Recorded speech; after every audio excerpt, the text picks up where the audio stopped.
네, 반갑습니다. 2026년 5월 국제현충일 섞임 특별집회 메시지입니다. 전체 주제는 새로운 부흥에 대한 큰 필요성이고 이번 시간에는 메시지 5번입니다. 그리스도의 몸의 건축과 새로운 부흥을 위해 하나님의 양떼인 하나님의 교회를 목양하는 그리스도의 하늘에서의 사역과 협력하는 사도들의 사역입니다.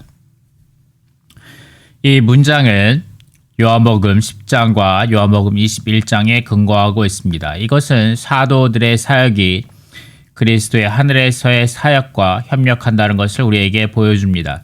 사실 뒤에 나오는 계율을 보면 더 많은 곳에서 합병을 말하고 있습니다. 협력이든 합병이든 이것들이 말하는 바는 그리스도께서 구속을 성취하시고 죽은 자들 가운데서 부활하시어 지금 승천 아래에 계시지만 사실 그분은 여전히 일하고 계신다는 것입니다. 그분의 일은 무엇입니까?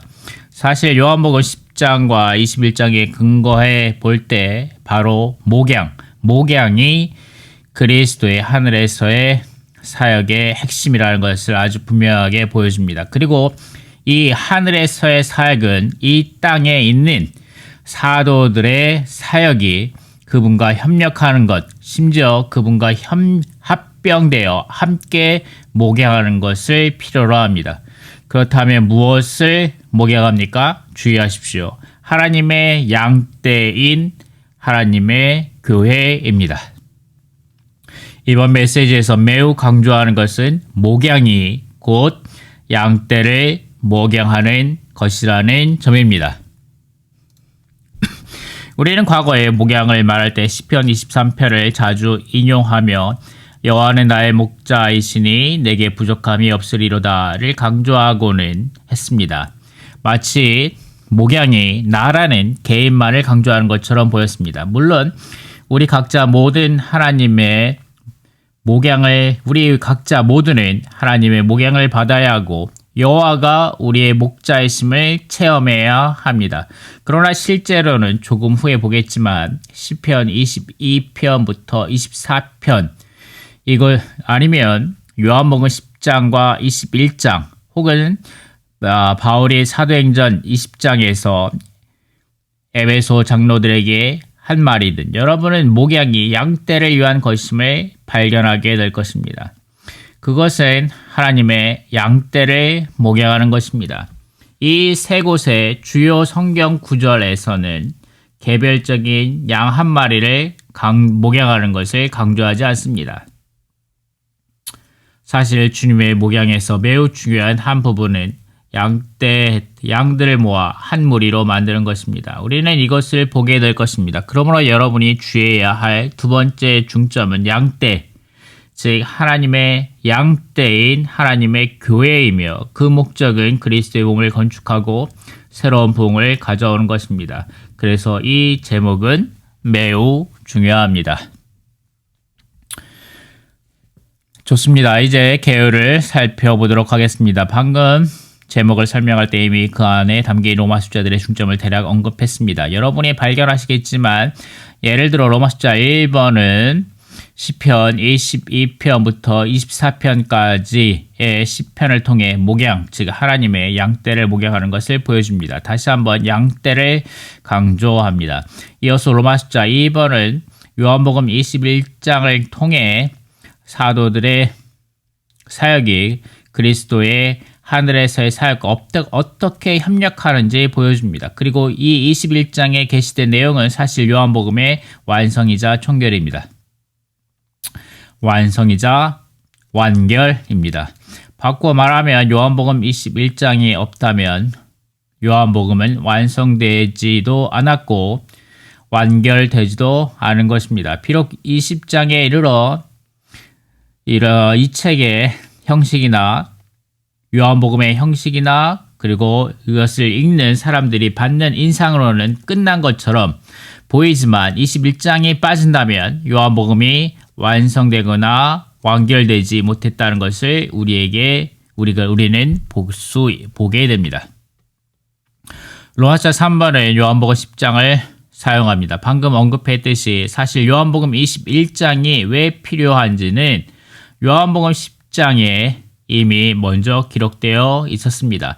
왜냐하면 요한복음 10장에서는 주님이 선한 목자이시며 선한 목자는 양들을 위해 자기 목숨을 버린다는 것만을 말하지 않기 때문입니다. 이것은 그분의 구속 성취를 가리킵니다. 그러나 요한복음 10장 10절이 선한 목자를 말하는 것 이외에도 그분은 내가 온 것은 양들이 생명을 얻고 더 풍성히 얻도록 하기 위한 것입니다. 라고 말씀하셨습니다. 따라서 그분은 단지 구속을 성취하고 양들을 위해 목숨을 버리신 것만이 아니라 양들이 생명을 얻게 하려는 것입니다. 더 나아가 10장 16절에서는 그분에게 또 다른 양들이 있으며 그들을 인도하여 한 무리가 되게 하겠다고 하십니다. 그러므로 여기서 주의해야 할 점은 선한 목자 아래서 어떻게 한 무리로 귀속되는가 하는 점입니다. 이것이 요한복음 10장에서 다시 한번 강조되는 바입니다. 선한 목자는 양들을 위해 목숨을 버릴 뿐만 아니라 양들이 생명을 얻고 더 풍성하게 얻게 하며 나아가 16절에서 강조하듯이 유대에 믿는 이들과 이방에 믿는 이들 모두 합하여 하나의 양떼, 즉 한 목자 아래로 귀속시키는 것입니다. 그 다음 로마서 4번과 로마서 5번에 이르면 구약 시편에서부터 시작된 목양에 관한 계시가 어떻게 이어지는지 개요가 전개됩니다. 로마서 4번엔 주님께서 베드로에게 그분의 어린 양들을 먹이고 그분의 양들을 목양하라고 위탁하신 것을 위임하신 것을 강조합니다. 로마서 2번이 조감도가 총괄적으로 보는 관점이라면 로마서 4번은 주님께서 베드로에게 어떻게 위임하셨는지를 상세히 보는 것입니다. 이어서 로마서 5번은 바울을 다룹니다. 바울이 밀레도에서 에베소의 장로들을 청하여 말한 사도행전 20장 내용입니다. 바울의 말을 통해 사도들의 사역이 그리스도의 하늘에서의 사역과 합병되어 하나님의 양떼를 돌봐야 함을 보게 됩니다. 이것이 바울에 관한 내용입니다. 로마서 6번과 로마서 7번으로 가면 사도들의 사역과 그리스도의 하늘에서의 사역이 합병되는 주된 목적과 목표를 매우 강조한다는 것을 발견하게 될 것입니다. 즉 로마서 7번에 나오는 하나님의 영원한 경륜의 주요 목적과 목표입니다. 로마서 7번이죠. 로마서 6번, 7번 같이 다시 한번 읽어보겠습니다. 6번 그리스도의 하늘에서의 사역과 합병된 사도들의 사역의 주된 목적과 목표는 하나님의 영원한 경륜을 성취하도록 새 예루살렘으로 완결될 그리스도의 몸을 건축하는 것입니다. 하나님의 영원한 경륜의 주된 목표와 궁극적인 완결을 위해 하나님의 양떼를 목양하는 문제는 아가에서도 언급됩니다. 아멘. 그리스도의 몸을 건축하여 궁극적으로 새 예루살렘을 완결하는 것, 이것을 위하여 우리에게 목양이 필요합니다. 양떼를 목양하는 것이 필요합니다. 그러므로 목양의 주요 목적은 그리스도의 몸을 건축하는 것입니다. 로마서 6번은 다시 한번 구약의 아가서를 통해 이 목양이 어떻게 계시되었는지를 우리에게 보여주고 있습니다. 로마서 8번 믿는 이들을 목양하는 것은 믿는 이들의 생명의 성장을 위해 매우 중요하다. 우리는 복음을 전파하고 교회를 부흥시키기 위해 목양하는 길을 취해야 합니다. 아멘. 로마서 8번은 앞서 목양에 대해 강조한 모든 내용에 근거하여 오늘날 주의 회복 안에서 새로운 부흥에 도달하려면 반드시 목양의 길을 가야 함을 다시 한번 말해줍니다. 목양의 길입니다. 물론 왜 목양이 세 번째에 놓여 있을까요? 왜냐하면 목양은 우리 모든 목자가 먼저 신성한 계시의 최고봉에 도달할 것을 요구하기 때문입니다. 반드시 하나님의 영원한 경륜을 알아야 하고 하나님의 경륜의 내용이 무엇인지 그 목적이 무엇인지 알아야만 우리가 본 이상에 따라 목양할 수 있습니다. 그러므로 우리가 목양을 말할 때 기억하십니까? 하나님을 따라 목양하는 것 혹은 하나님에 따라 목양하는 것을 강조합니다. 나아가 우리 목자들이 하나님 사람의 생활을 해야 우리 자신이 살아내는 삶 자체가 일종의 목양이 될 수 있습니다. 따라서 목양의 길로 복음을 전하고 교회를 부흥시키는 것입니다. 로마서 8번은 목양의 길을 강조합니다. 여기서 주의할 점은 조금 후에 우리가 소중점들에서 ABCD에서 세 단어를 강조할 텐데, 이는 방금 우리가 끊임없이 강조했던 한 무리가 되는 것과 관련이 있습니다. 요한복음 10장과 21장을 합쳐보면 세 가지 중요한 단어가 있음을 발견하게 됩니다. 첫 번째 단어는 먹이다, 두 번째 단어는 목양하다, 세 번째 단어는 한 무리가 되다입니다. 심지어 무리를 동사로 취급할 수도 있습니다. 왜냐하면 먹이기도는 동사이고 목양하다도 동사입니다.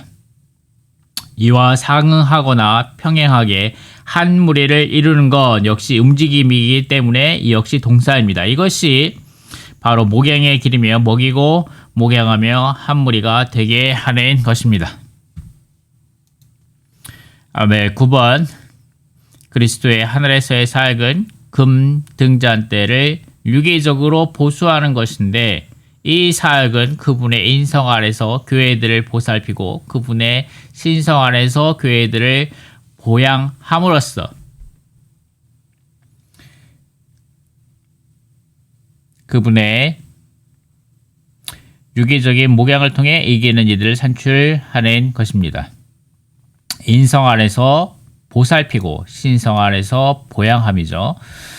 자, 로마서 9번은 요한계시록 1장에 도달합니다. 와, 여기에서는 또 무엇을 보게 됩니까? 금 등잔대 사이를 거니시는 분을 보게 되는데, 그분은 발에 이끌리는 옷을 입고 가슴에 금띠를 띠고 계십니다. 이 그림은 예수님의 인성 안에서 대제사장으로서 모든 교회를 살피시는 모습을 말해줍니다. 이어서 가슴에 금띠를 띈 것은 당연히 신성한 본성을 상징합니다.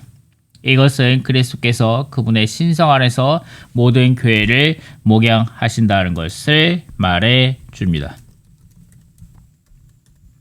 예수님의 인성 안에서 보살피시고 그리스도의 신성 안에서 보양하시는 것입니다. 이 그림은 주로 요한계시록 1장에 근거합니다. 요한이 금 등잔대 사이에 인자 같은 일을 보았기 때문입니다. 이것이 로마서 9번입니다. 로마서 10번 그리스도의 놀라운 목양을 통해 우리는 오늘뿐 아니라 영원토록 그리스도를 우리의 복으로 누릴 것입니다. 그래서 여러분은 이 개요의 10가지 로마서가 매우 풍성하다는 것을 발견할 것입니다. 서로 다른 장저들을 통해 목양의 중요한 방면을 계시합니다. 한면으로는 그리스도께서 목양하고 계심을 계시하고, 다른 방면으로는 오늘날 우리 역시 그리스도의 하늘에서의 사역과 협력하고 나아가 합병되어 목양해야 함을 계시합니다. 그리고 이 목양은 두 부분으로 나뉘는데, 첫 번째는 보살핌이 있어야 하고, 두 번째는 그리스도의 신성 안에서의 보양하심이 있어야 합니다.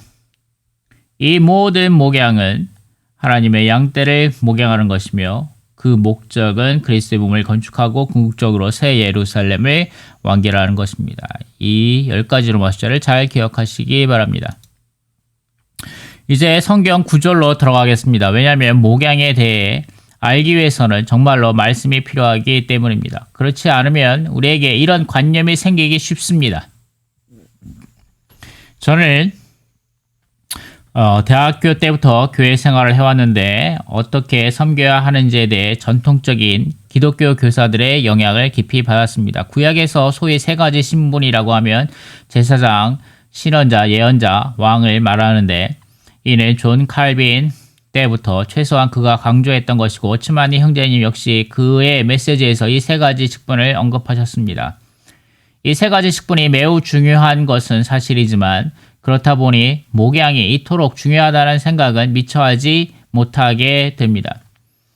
사실 방금 말씀드렸듯이 아가서에서 여러분은 목자를 발견하게 될 뿐 아니라 이 가나안 여인 역시 첫 장부터 그분이 어떤 분인지 계시하는데 그분 또한 목자였습니다.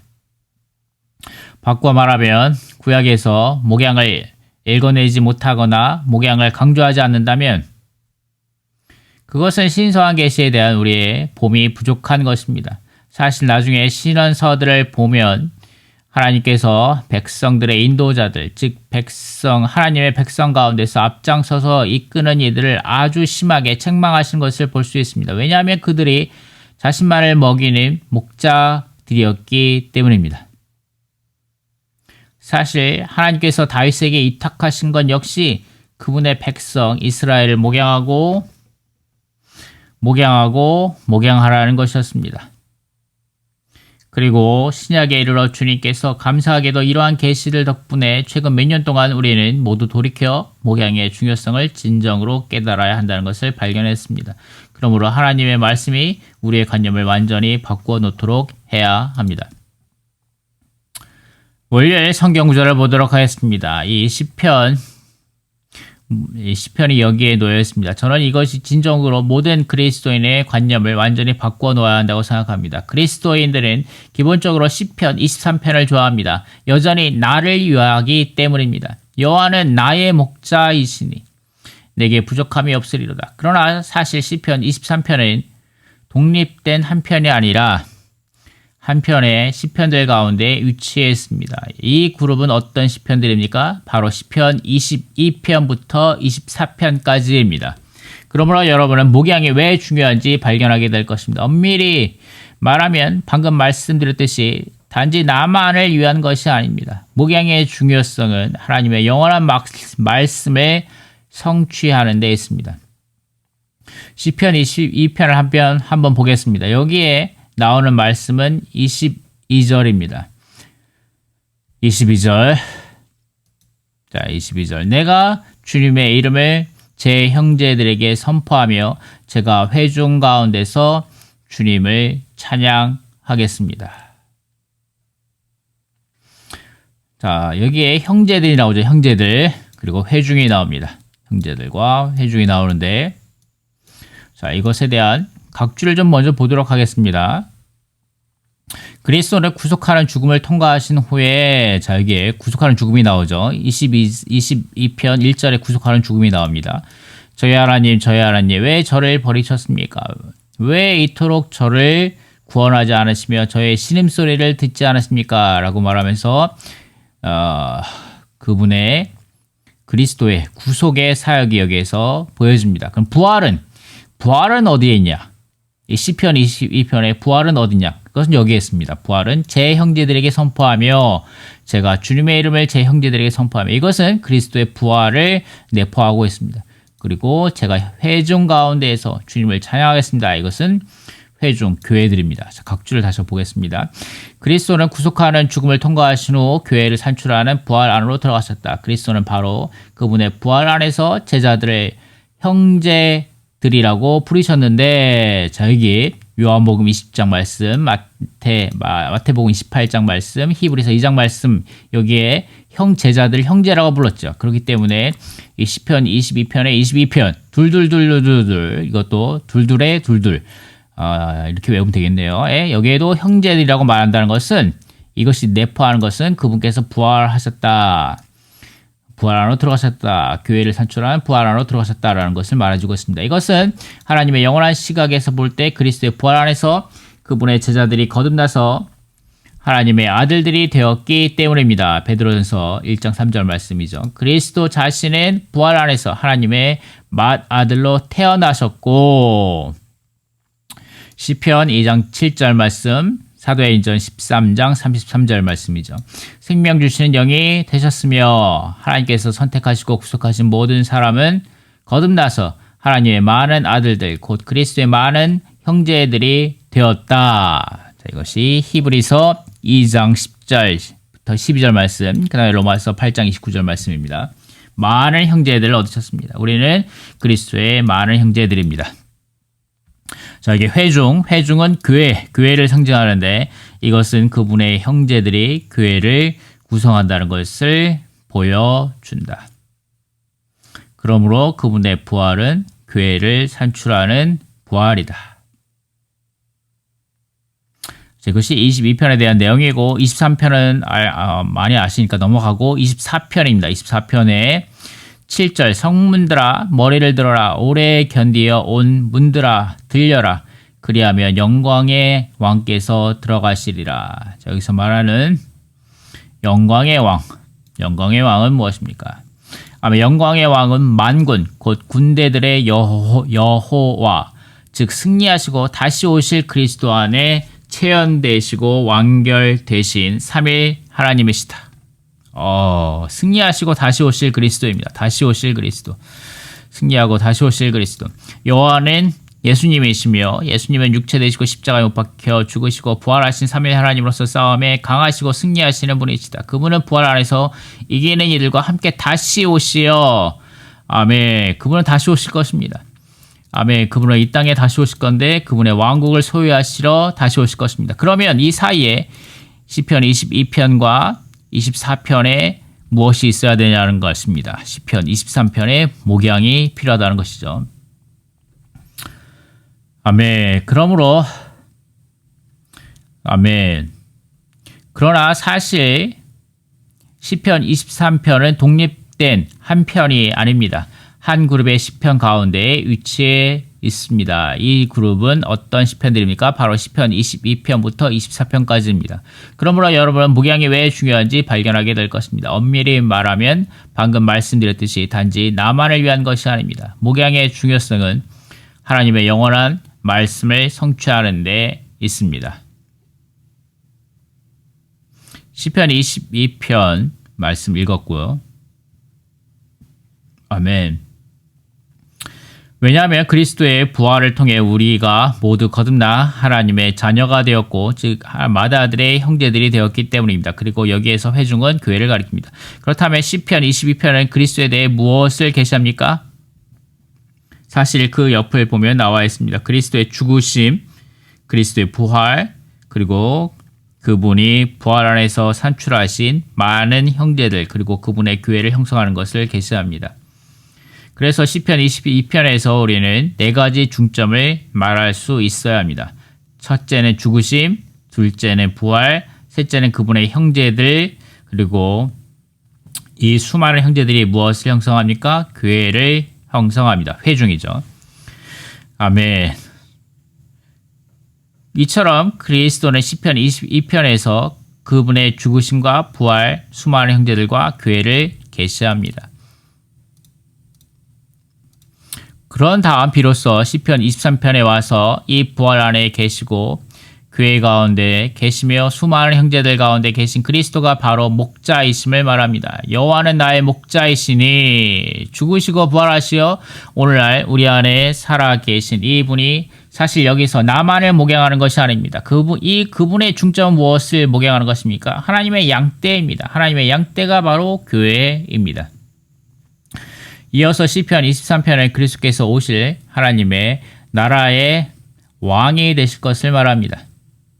하나님의 왕국이죠. 하나님의 왕국의 왕이 되실 것을 말합니다. 여러분은 이 말씀을 보게 됩니다. 영광의 왕이 이거죠. 영광의 왕이 누구신가? 강하시고 능하신 여호와, 전쟁에 능하신 여호와이시다. 여기서 강조하는 것은 그리스도께서 다가올 다시 올 왕국 안에서 영광의 왕이 되신다는 점입니다. 그러므로 여러분은 시편 22편에 그리스도의 죽으심과 부활로부터 시작하여 24편에 그분의 왕국 안에서 영광의 왕이 되시는 것에 이르기까지 그 중간의 핵심이자 그분이 영광의 왕이 되시고 하나님의 왕국을 이 땅에 가져올 수 있게 하는 유일한 통로가 무엇입니까? 아멘. 유일한 통로가 무엇인지 여러분은 발견하게 될 것인데 그것은 바로 목양입니다. 여호와는 나의 목자이시니 부활 안에서 생명 주시는 영이 되신 그리스도가 진짜 목자이십니다.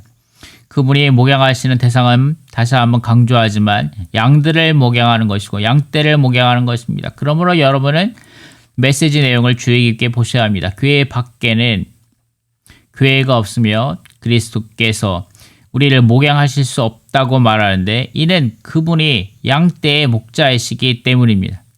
양떼의 목자에 있습니다. 무슨 근거로 이렇게 말합니까? 시편 22편, 23편, 24편을 한 굽으로 묶어서 보면 알 수 있습니다.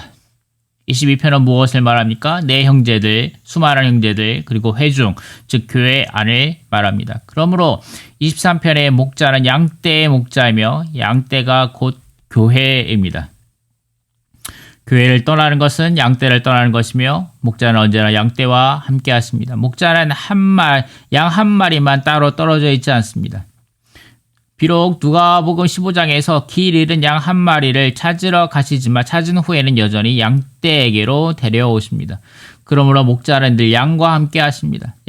양들과 함께 하십니다. 우리의 체험 역시 우리에게 말해줍니다. 우리가 양떼 안에 있을 때, 우리가 지체들 가운데 있을 때, 우리가 교회 안에 있을 때 우리는 자연스럽게 목양을 받게 됩니다. 왜냐하면 그리스도께서 우리 안에 계시고 다른 한편으로 그리스도는 목자로서 양떼와 함께 하시기 때문입니다.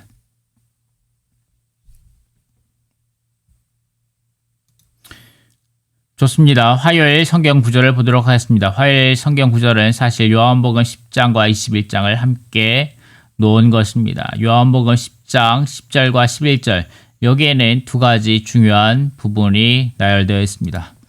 먼저 읽어보도록 하겠습니다. 요한복음 10장 10절, 11절, 16절입니다.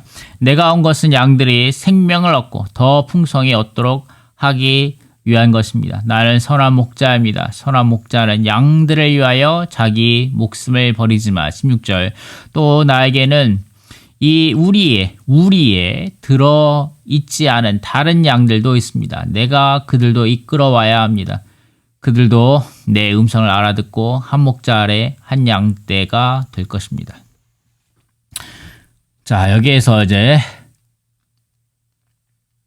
아멘 말씀을 읽어봤고, 그러므로 요한복음 10장, 요한복음 10장과 21장 모두 우리에게 목양을 보여줍니다. 목양은 그리스도께서 이 땅에서 그분의 모든 사역을 수행하실 때의 중점이자 목표입니다. 여기서 먼저 요한복음 10장에는 매우 특별한 말씀이 있는데 우리는 다시 개요로 돌아가 볼 수 있습니다. 여기에서 신약 경륜의 첫 번째 부분과 신약 경륜의 두 번째 부분이 언급되어 있습니다. 여기서 신약 경륜은 두 부분으로 나뉠 수 있다고 말합니다. 첫 번째 부분은 법리적인 구속을 성취하는 것이고, 두 번째 부분은 그분이 유기적인 구원을 수행하러 오시는 것입니다. 자, 여기 자기 목숨을 버리지만 이것은 법리적인 구원이시고, 양들이 생명을 얻고 더 풍성히 얻도록 하기 위한 이것은 유기적인 구원입니다. 아멘. 사실 요한복음 10장 10절과 11절 자체에서 신약경륜의 이 두 부분을 모두 볼 수 있습니다. 첫 번째 부분은 주로 주님이 법리적인 구속을 성취하기 위해 오신 선한 목자로서 양들을 위해 목숨을 버리신 것을 말합니다. 그러나 이 목숨을 버리신 주요 목적은 양들이 생명을 얻고 더 풍성히 얻도록 하기 위한 것입니다. 하지만 여기에서 16절이 반드시 16절이 더해져야 합니다. 바로 한 무리가 되는 것입니다. 한 무리. 16절. 아멘. 이 우리 안에 들어있지 않은 다른 양, 이 우리 안에 있지 않은 다른 양들도 있습니다. 내가 그들도 이끌어와야 합니다. 한 목자 아래 한 양떼, 한 목자 아래 한 양떼, 한 목자 아래 한 양떼가 될 것입니다. 라는 말씀이죠. 아멘.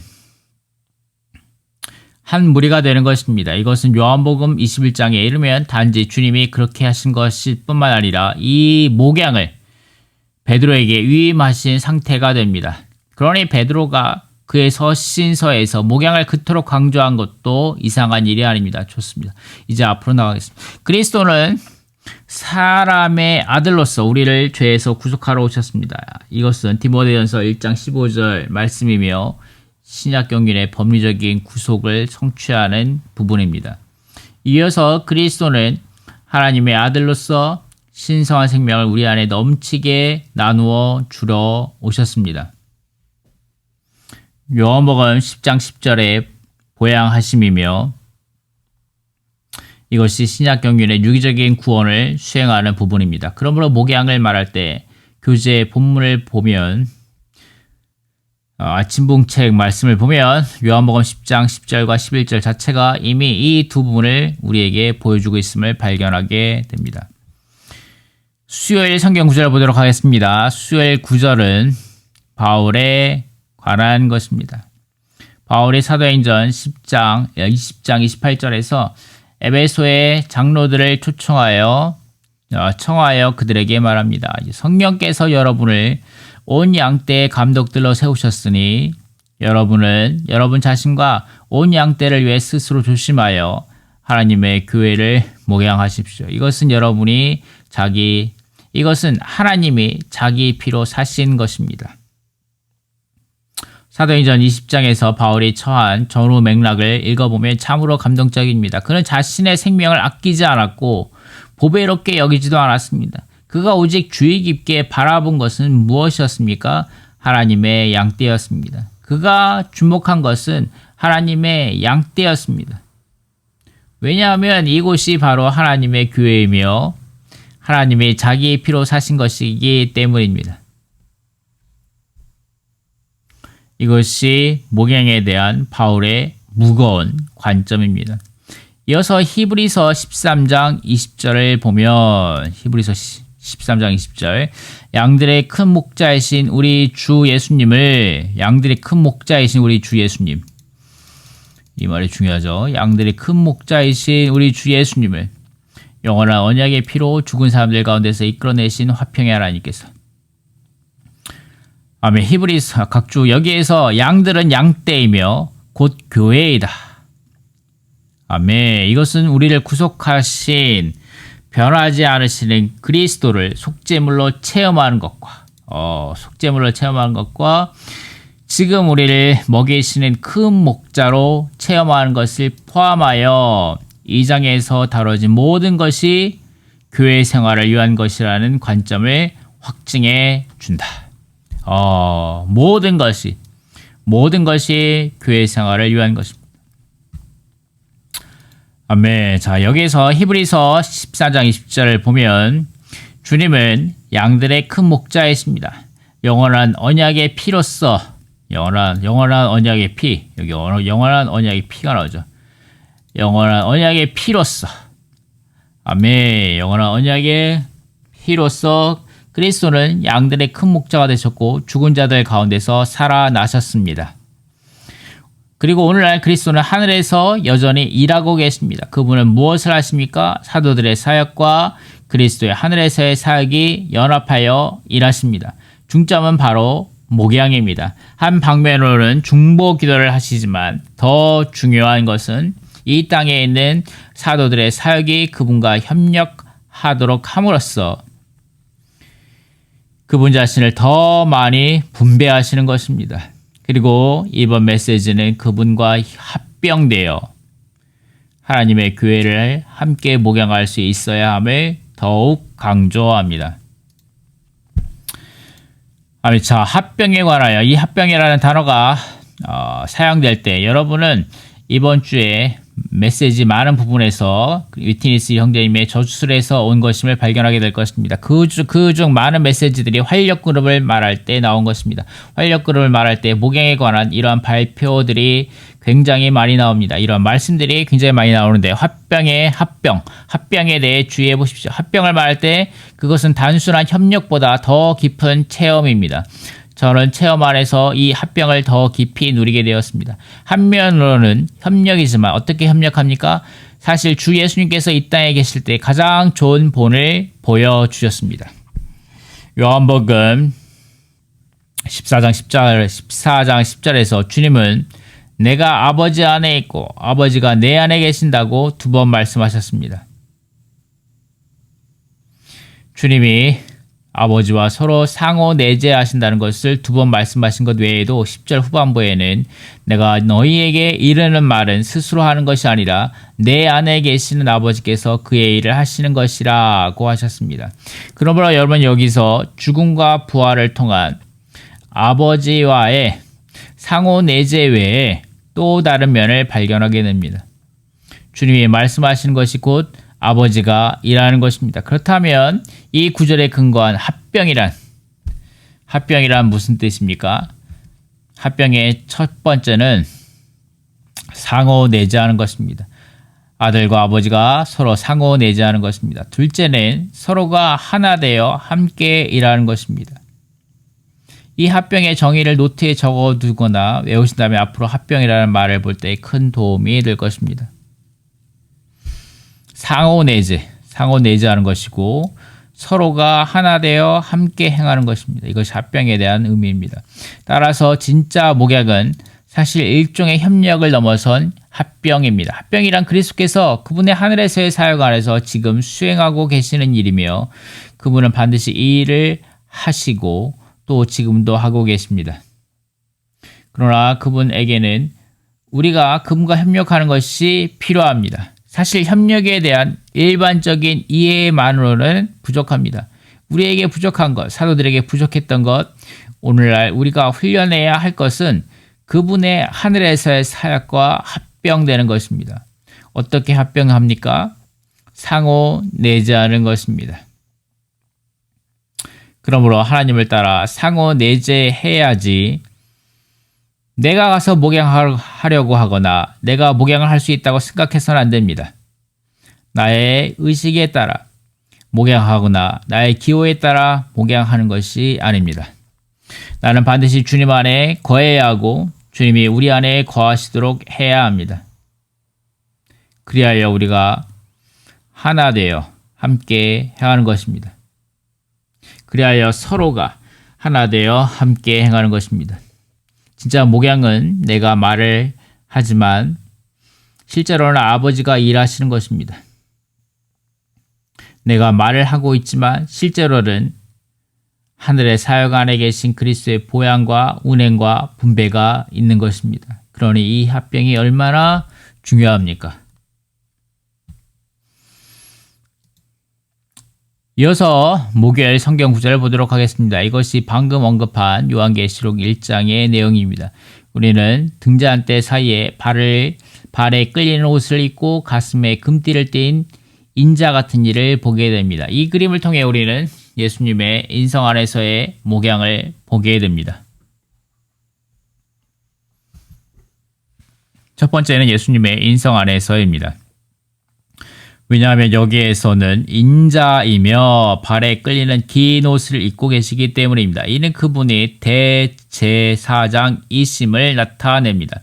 그분의 금 등잔대, 즉 모든 교회들 사이에 계십니다. 그러므로 다시 돌이켜보건대 우리가 목양을 말할 때 반드시 전통적인 관념에서 벗어나야 합니다. 내가 목양을 체험한다는 개인적인 관념에 머물지 말고 주님의 목양은 주로 양떼를 위한 것임을 알아야 합니다. 비록 내가 개인적으로 목양을 경험할 필요가 있다 하더라도 내가 체험하는 목양이 양떼를 위한 것임을 인식해야 합니다. 내가 체험하는 목양이 양떼를 위한 것임을 인식해야 합니다. 오늘날 우리 역시 하나님의 양떼를 목양하기 위해 그리스도의 하늘에서의 사역과 협력해야 합니다. 그러므로 첫째는 예수님의 인성 안에서 사람을 보살피는 것입니다. 둘째는 가슴에 찬 금띠입니다. 이것이 우리에게 보여주는 것은 이분이 사실 교회의 머리이시라는 점입니다. 신성한 본성의 금을 띠고 계시기 때문입니다. 그리스도는 사람으로서 예수님의 인성 안에서 모든 교회를 보살피실 뿐 아니라 하나님으로서 가슴에 금띠를 띠고 사랑 안에서 모든 교회를 보양하십니다. 따라서 그리스도의 신성 안에서의 보양하심이 있습니다. 이 두 가지 표현을 꼭 기억해 두셔야 합니다. 이 그림에 근거하여 예수님의 인성 안에서 보살피고 그리스도의 신성 안에서 보양하는 것을 보게 됩니다. 보살핌에 관하여 개요에서는 특별히 두 부분을 얘기합니다. 첫 번째 부분은 그분의 임재를 통하는 것입니다. 이것은 우리가 기쁘고 즐겁고 편안한 느낌을 갖게 만듭니다. 그분의 인재입니다. 우리가 진정으로 주님과 상호 내재하며 사람들에게 갈 때 이러한 주님의 임재를 가지고 간다면 사람들은 즐거움과 기쁨과 평안함을 느끼게 됩니다. 그러나 단지 이것뿐만이 아닙니다. 두 번째 부분은 아침봉책 내용 본문에 있는데 그분의 보살핌에는 등잔, 심지를 잘하는 것도 포함됩니다. 왜냐하면 사실 우리 모두는 여전히 과정 안에 있기 때문입니다. 때로는 등잔 심지가 타서 끓음이 생기기 때문입니다. 그럴 때 기름이 있어도 타면서 불꽃이 너무 세지거나 연기가 나서 빛을 발하는데 방해가 됩니다. 그래서 등잔 심지를 잘라내어 우리의 빛비춤을 가로막는 모든 소극적인 것들을 제버릴 필요가 있습니다. 이것이 보살핌의 한 부분입니다. 그런 다음 신성한 보양하심은 신성한 기름을 더하는 것입니다. 기름을 더하는 것입니다. 소중점에서 작은 중점 A, B, C, D에서 다시 말하기 것인데 거기서 말하는 것과 같이 그분은 등잔대를 손질하고 신선한 기름을 주시는데 이것이 바로 그 영의 공급으로 등잔대를 가득 채우는 것입니다. 이것이 요한계시록 1장에 근거하여 우리가 보게 되는 예수님의 인성 안에서의 보살핌과 그리스도의 신성 안에서의 보양하심입니다. 이제 아가서 말씀에 들어가죠. 금요일 성경 구절로 넘어가겠습니다. 여기에서는 우리에게 우리의 연약함을 동정하실 수 있는 대제사장이 계심을 자세히 설명해 줍니다. 이 대제사장은 방금 말씀드렸듯이 등잔 심지를 자르시고 신선한 기름을 더해 주십니다. 그런데 중간에 우리가 놓치기 쉬운 부분 하나가 있는데 바로 아가서에 관한 부분입니다. 책을 보겠습니다. 우리가 아가서를 읽을 때 이 점을 간과하기 쉽습니다. 한면으로 그리스도는 술람미 여인을 추구하는 왕이자 목자이십니다. 그리고 심지어 이 술람미 여인 또한 목자입니다. 아가서 1장 7절 상반절을 보십시오. 내 마음으로 사랑하는 자야 내가 양떼 먹이는 곳과 정오에 쉬게 하는 곳을 내게 말하라. 7절 내 혼이 사랑하는 이여 말해주세요. 당신은 어디서 양떼를 먹이시나요? 한낮에는 어디서 양떼를 쉬게 하시나요? 어찌하여 나는 당신 벗들의 양떼 곁에서 얼굴이 가려진 이처럼 되어야 하나요? 8절 여인들 중 가장 어여쁜이여 그대가 알지 못한다면 양떼의 발자취를 따라가다가 목자들의 천막 곁에서 그대의 어린 염소들을 먹이도록 하오. 아멘. 이것은 술람미 여인이 하는 말입니다. 먹이는 것은 만족을 위한 것이고 쉬게 하는 것은 안식을 위한 것입니다. 이를 통해 술람미 여인이 일어나 추구하고 따르기를 원한다는 것을 알 수 있습니다. 그러나 사실 솔로몬은 예표된 이 추구자이자 왕이신 그리스도는 동시에 목자이십니다. 8절을 보면 양떼의 발자취를 따라 목자들의 천막 곁에서 그대의 어린 염소들 먹십시오 라고 하는데 이것은 왕의 대답입니다. 여기서 술람미 여인에게 복수형인 염소 새끼들, 어린 염소들이 있음을 발견하게 됩니다. 그리고 그것은 어디서 먹습니까? 어디서 먹입니까? 목자들의 장막 곁에서입니다. 목자들의 장막 곁에서. 바꿔 말하면 여러분의 염소 새끼들이 있을 수 있지만 왕의 이끌림으로 인해 왕은 단지 여러분에게 염소 새끼가 있다고만 하지 않고 거기에 어린 목자, 여러 목자들이 있고 여기 목자들이죠. 여러 목자들. 아멘. 여러 목자들이 있고 여러 장막들이 있다고 알려줍니다. 이것이 바로 교회들입니다. 여러 교회들과 여러 목자들입니다. 그러므로 우리는 단지 나의 염소 새끼만을 돌보아서는 안 되며 여러 목자들과 여러 장막들 곁에서 먹여야 합니다. 이어서 아가서 2장 16절에 이르면 그녀가 이렇게 목양을 훈련할 때, 자, 여기서 말하죠. 2장 16절에서 내 사랑하는 이는 나의 것, 나는 그의 것, 그의 이는 백합화들 가운데서 양떼를 먹인답니다. 라는 것을 발견하게 됩니다. 백합화는 무엇입니까? 단일한 마음으로 하나님을 신뢰하는 생활입니다. 그리스도를 추구하는 사람은 백합화 가운데서 양떼를 먹입니다. 그래서 2장에서 이 술람미 여인은 이미 그분의 목양을 한 단계 더 깊이 체험한 것입니다. 그녀의 염소 새끼들은 그리스도와 협력하고 그리스도와 함께 목양하기 위한 것입니다. 왜냐하면 그녀는 자신의 사랑하는 자가 백합화 가운데서 양떼를 먹이고 있음을 발견했기 때문입니다.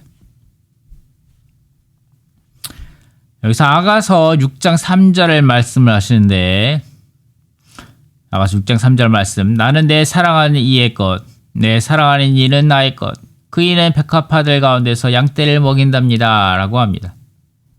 2장과 6장의 말씀을 대조해 보면 똑같아 보이지만 사실 약간의 다름이 있다는 것을 발견하셨습니까? 어디가 다릅니까? 2장에서는 내 사랑하는 자는 내게 속하였고 나는 그에게 속하였다 라고 말하며 내가, 내 사랑하는, 내게, 나는 이라고 말하면서 내가 먼저 나옵니다. 그러나 6장에 이르면 나는 내 사랑하는 이에게 속하였고 내 사랑하는 자는 내게 속하였다 라고 바뀝니다. 바꾸어 말하면 우리가 목양을 훈련하기 시작할 때 나의 염소 새끼라는 느낌이 여전히 비교적 강합니다. 이것은 내 것이고 내가 책임져야 한다 라고 생각합니다. 아주 좋고 당연히 책임져야 합니다. 그러나 점차 체험을 통해 발견하게 되는 것은 이것이 나의 것이 아니라 주의 것이며 그분께 속한 나라는 점입니다. 내 사랑하는 자에게 속한 나. 아멘. 내 사랑하는 자는 내게 속하였다. 주의 것. 그분께 속한 나. 라는 점입니다. 2장에서는 내 사랑하는 자가 내게 속하였다고 먼저 말하지만 6장에 이르면 내가 내 사랑하는 자에게 속했고 내 사랑하는 자도 내게 속했다고 보게 됩니다. 당연히 서로가 상호 소유하는 것이며 실제로는 상호 내재하는 것입니다. 자, 여기서 각주를 조금 더 2장 16절 각주와 6장 3절 각주를 조금만 읽어보도록 하겠습니다. 이 형제님 말씀에 보충해서 읽어보도록 하겠습니다. 여기에서 그리스도의 연인은 그녀의 내적인 느낌에 따라 그리스도께서 그녀에게 속하였고 그녀가 그리스도께 속하였다는 것을 깨닫는다. 그러나 그분은 그녀와 함께 계시지 않고 그녀에게서 떨어져 순수하고 신실하게 그분을 따르는 이들을 먹이고 계신다. 백합화들 가운데서 양떼를 먹이심. 여기서 말하죠. 아멘.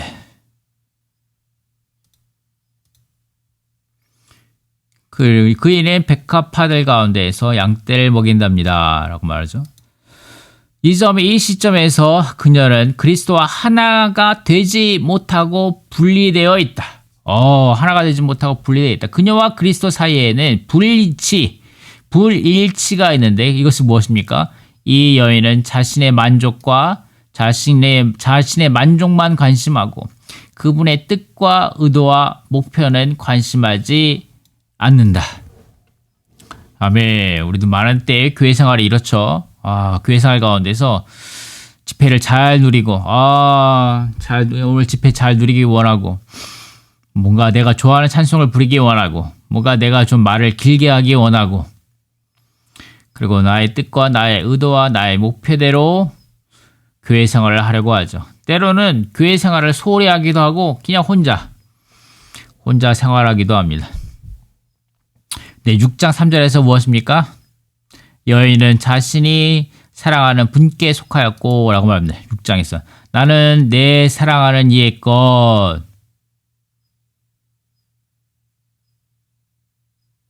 내 사랑하는 이는 나의 것. 여기서는 먼저 2장 6절에서는 주님이 나의 것이라고 나오는데 이것이 먼저 나오죠. 그런데 여기에서는 무엇입니까? 6장 3절에서는 아멘. 주님이 나는 주님의 것이라는 것이 먼저 나오는 거죠.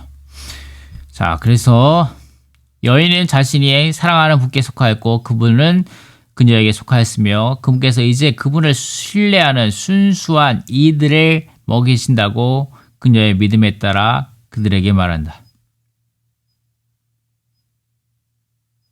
그녀는 아가 2장 16절에서 동일한 말을 했을 때보다 지금 생명이 더 성숙하였다. 아멘.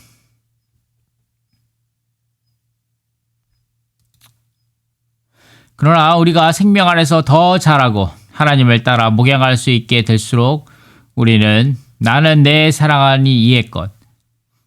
그러니까 주님이 먼저라는 거죠. 주님이 먼저라는 겁니다.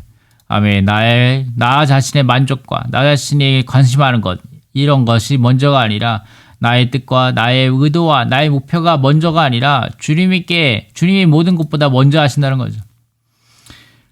아멘.